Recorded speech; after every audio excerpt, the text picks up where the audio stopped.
Olá, aluno de TC1.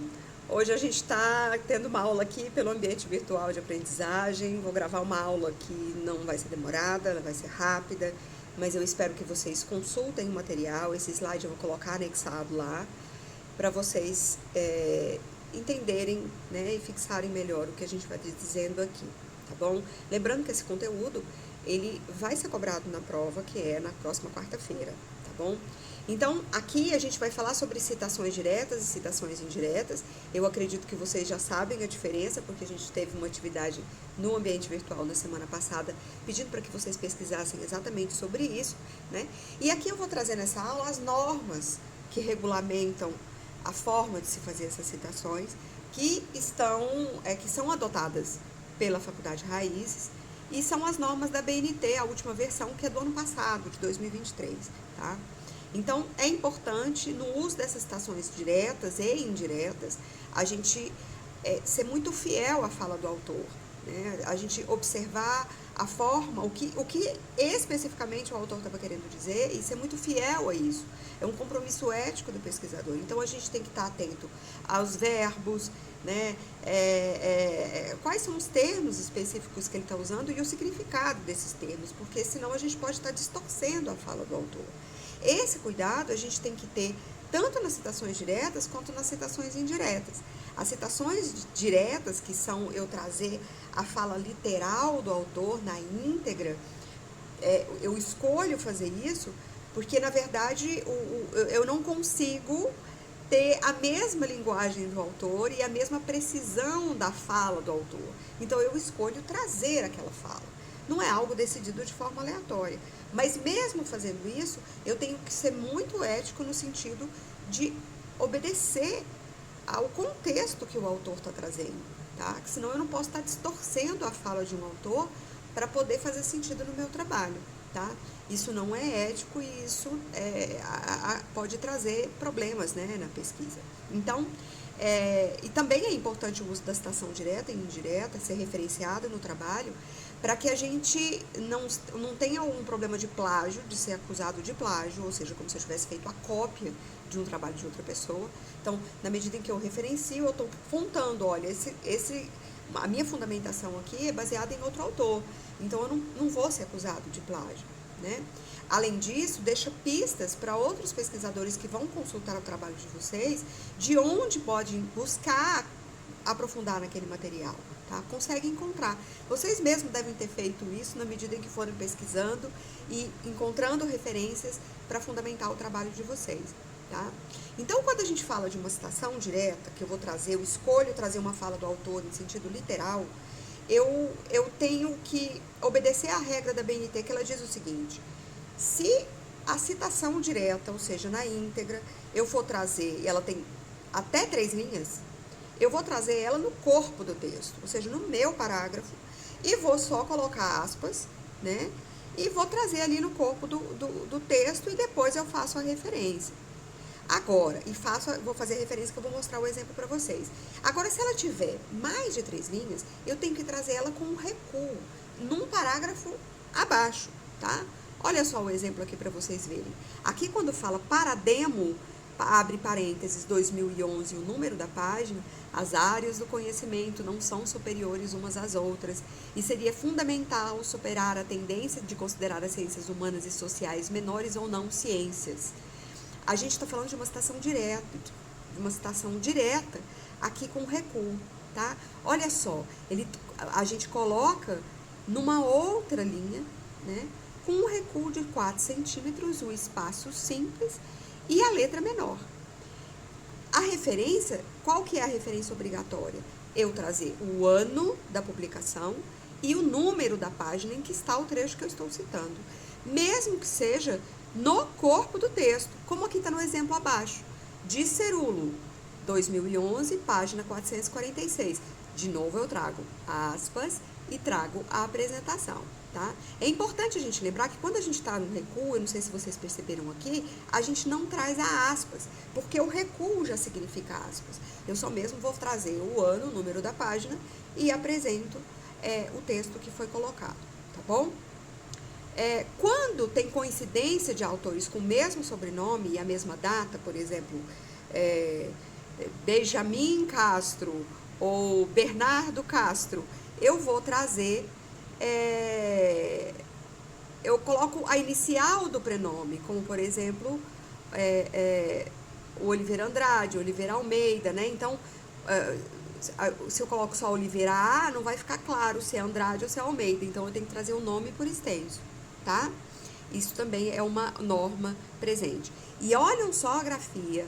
O que mudou na norma é que agora, entre parênteses, a gente não usa mais os nomes em caixa alta. É somente escrito normal, seja dentro do parênteses ou seja fora do parênteses, tá bom? Se houver necessidade de citar diversos documentos de um mesmo autor e que as datas de publicação sejam a mesma, que é muito comum em coleções, então você vai acrescentar letras minúsculas, como tá aí, Bunge, 1974, letrinha A, né? Que lá nas minhas referências eu colocar aqui para quem vai estar lendo, conseguir identificar, que senão ele vai ficar em dúvida, né? De qual ano qual obra que tá mesmo. Então, se tem duas obras do mesmo autor e do mesmo ano, você vai citar no corpo do seu texto se é A ou B e colocar isso lá nas suas referências também, tá bom? Quando a gente vai colocar dentro do parênteses, né, vários autores, né, são vários autores, a gente coloca assim, separado por ponto e vírgula. Por Marconi, Lakatos, a gente coloca ponto e vírgula. E no corpo do texto, a gente vai colocar Marconi e Lakatos, e mantendo toda a outra estrutura, tá bom? Quando a gente fala de uma citação indireta, a gente está falando de uma construção que é feita por paráfrase, né? Então, ou seja, eu vou falar com a minha linguagem. Eu não preciso trazer na íntegra a fala do autor, eu vou falar o que eu entendi, acelera a discussão. Então, é muito mais interessante, dentro de um artigo, se a gente vai ver, que a gente usa muito mais a citação indireta do que a citação direta. A citação direta ela é usada muito mais quando a gente fala de termos e momentos específicos do texto que o autor foi muito preciso e que eu não consigo superá-lo, ou eu vou estar trazendo um prejuízo para a reflexão se eu reduzir aquela fala do autor. Então, a gente traz um resumo do texto de terceiros com comentários, eu faço inclusive uma crítica, né? Então, é um texto baseado na obra do autor que foi consultado, tá? Não é uma transcrição literal, é uma paráfrase, tá? E quando a gente faz isso, a gente não usa aspas, e nem é obrigatório a gente colocar o número de páginas. É obrigatório a gente colocar o nome do autor e o ano da obra, tá bom? Entre parênteses, como a gente fez lá na citação indireta, ou no corpo do texto, e trazendo só mesmo entre parênteses o ano da obra, como eu vou colocar aqui nesse exemplo. Para Weber, 2016, a objetividade das ciências sociais apoia-se na neutralidade valorativa, daí sua preocupação com o rigor da explicação causal, tá? Quando você vai fazer uma citação que você está falando da obra do autor num conceito um pouco mais amplo, ou seja, discutindo o próprio pensamento do autor, e você consultou várias obras dele, você vai trazer os anos das obras entre parênteses, como está aqui. Para Demo, parênteses, 2014 e 2015, o argumento de autoridade, e aí continua, tá bom?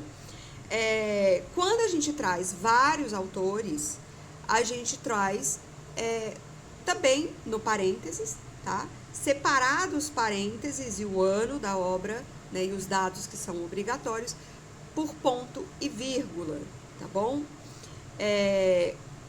O APUD eu vou explicar depois presencialmente, que é mais enjoadinho. E agora eu queria mostrar para vocês coisas que mudaram, tá? E que a gente está tão habituado a fazer que às vezes a gente faz errado. Aqui o ponto final, ele antes era antes do parênteses. Agora ele é no final, olha só, tá? Então, olha só, mudou a grafia do Machado, né? E aqui no final, o ponto, ele não fica mais ali depois da citação, ele vai para o final. A paginação também, em documentos que não tem número de página, principalmente quando a gente fala de documentos que não tem número de página, a gente coloca uma localização do trecho que foi citado, tá? Como o artigo 1, ou, por exemplo, aqui, 44 minutos, quando se trata de um vídeo, tá bom? Se não tiver, você coloca sem número de página, tá? Você não vai inventar um dado, tá bom? Não tem nenhum problema. E antes, a citação no final da sentença, ela era colocada, né, em caixa alta, né, como coloquei aqui Machado, e depois passou para, agora estamos com a letra menor, né, escrito normalmente, tá bom? As alterações, elas devem ser feitas somente na citação. Nas referências não houve alteração, tá? Então, lembrando que conforme vocês forem fazendo, selecionando as citações e fazendo a referência das citações, vocês já tem que ir incluindo lá na sua lista, no seu texto, a lista das obras, já construindo ao mesmo tempo, tá bom? E é isso, né, que eu queria trazer para vocês. E a nossa provinha na semana que vem, o que tem de citação nela, a gente abordou, então vocês não vão ficar prejudicados, ok?